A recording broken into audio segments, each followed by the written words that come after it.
Okey dah. Assalamualaikum. Tengok ni, buah gapo belakang kita ni. Pertama mai tengok dengan mata dak. Lebat. Ni pang dia ni buah dia tu. Banyak puluh kilo kok. Tu belah no dah juga tu. Wah, insya-Allah tengok tu. Oh. Ni. Siapa kenal buah gapo? Dah, pang dia nak memes pengapa kelapa itu dah. Nak memes pang kelapa itu dak. Anu buah dia juga.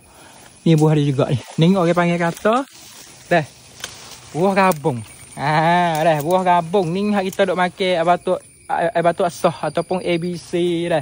Ataupun duk makan dengan apa panggil? Setengah itu buat bubur boleh juga tu dah. Buat bubur, buat kong ciam itu. Ni asal mai sini ni. Rok. Gabung, buah gabung dah. Tetapi cara-cara ambil tu dia ada cara-cara dia juga. Dengan getah dia tu dia rata dah. Ni. Besar lebat. Dekat rok wah dia lagu mana? Tu wah dia tu. Rok. Dekat dah. Ni wah dia dah ni. Tu. Lebat. Masya-Allah. Setakat ni rasa pun 45 kilo 50 kilo sepo boleh. Sebab besar wah dia tengok. Wah dia tu. Ni. Wah dia ni.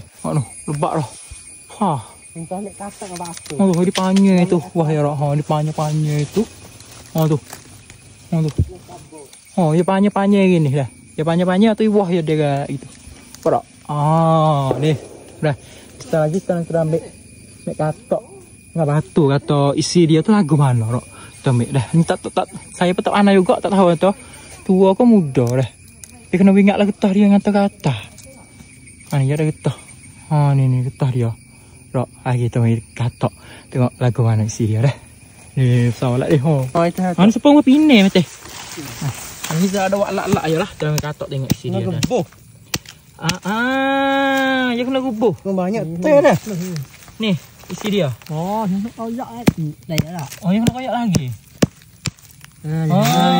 Tu isi dia dok le hale. Maknanya kena gigi gubuh gigi apalah. Ni.